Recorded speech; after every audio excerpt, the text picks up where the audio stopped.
ध्यान दीजिए क्या है, मतलब कि यह समाकलन के लिए मानक सूत्र। ये कैलकुलस का दूसरा पार्ट है समाकलन, जो फिजिक्स के बेसिक क्वेश्चन है, बेसिक मैथ है ना, जो बहुत तरह से पढ़ना है, बट मतलब कि हमको जितने यूज हो फिजिक्स में उतना बताने का प्रयास कर रहे हैं। ठीक है, अब कह रहा है क्या चीज, मतलब कि इसमें समाकलन के लिए मानक सूत्र, मतलब कि समाकलन होता क्या है तो बता दिए। मतलब कि समाकलन कहने का मतलब होता है, इंग्लिश में कहे, हिंदी में कहते हैं समाकलन है, इंग्लिश में कहेंगे क्या चीज,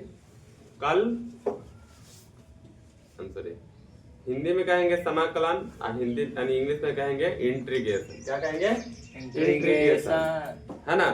तो ये होता क्या, तो यानी अवकलन के प्रतिलोम प्रक्रम को समाकलन कहते हैं, यानी अवकल के प्रतिलोम प्रक्रम को समाकलन कहते हैं। अवकलन में दिए गए फलन का अवकलन गुणांक ज्ञात किया जाता है। समाकलन में उन फलकों को ज्ञात किया जाता है जिसका अवकलन गुणांक दिया हुआ फलन होता है ना। क्या होता है, दिया हुआ क्या होता है, फलन होता है, उसे क्या कहते हैं, समाकलन। तो इसका यह इंटीग्रेशन का चिन्ह है, यह जो है चिन्ह, इसको क्या कहेंगे, इंटीग्रेशन। जैसे यह कहीं लगा है, देखना था इसका क्या बना है, इंटीग्रेशन। जैसे इसको इंटीग्रेशन डिवाइड एक्स से क्या होगा, dx इंटीग्रेशन x हो जाएगा। अब इंटीग्रेशन x यानी x पर n का क्या होगा, मतलब कि इसका इंटीग्रेशन x यानी x पावर n प्लस 1 बटे n प्लस वाटा में n प्लस 1 बटे में c कोएफिशिएंट होता है। ये कोई मान लिखा जाता है, लेकिन इसका कोई मान नहीं होता। अब इसका मतलब कि इसका फॉर्मूला है, इसका है ना, तो फॉर्मूला आप लोग याद रहना, यानी मतलब कि बहुत जरूरी है। क्या है, ये बहुत जरूरी है। मतलब इसका फॉर्मूला साइन क्या होता है, माइनस cos होगा।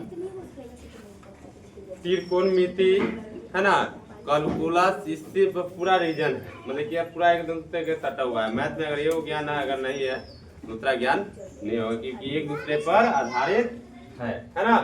अब साइन का केस तो क्या इस तरह से होता है, मतलब कि cos का क्या होता है, इंटीग्रेशन यानी मतलब कि sec स्क्वायर का क्या होगा, cos स्क्वायर। सब यह नोट किया, यानी यह नोट किया हुआ, आप लोग इसको अच्छा से नोट कीजिए एकदम, और इसको याद कीजिएगा।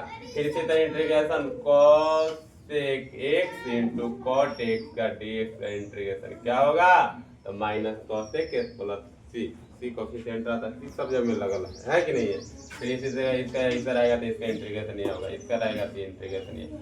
अब इसका जीरो जाएगा तो मतलब इसका इंटीग्रेशन क्या होगा, सिर्फ सी, कुछ नहीं रहता है। यह इम्पोर्टेंट बात है, नियतांक और फलन के गुणांक का समाकलन। यदि नियतांक a हो और फलन u हो तो यह इसको इंटीग्रेशन के चिन्ह देंगे, इंटीग्रेशन a यानी integration a into u dx का इंटीग्रेशन a है, कोएफिशिएंट बाहर निकल जाएगा, u इंटू dx यह इसका रहेगा। यदि प्रॉब्लम इसको बढ़िया से नोट कीजिए और फिर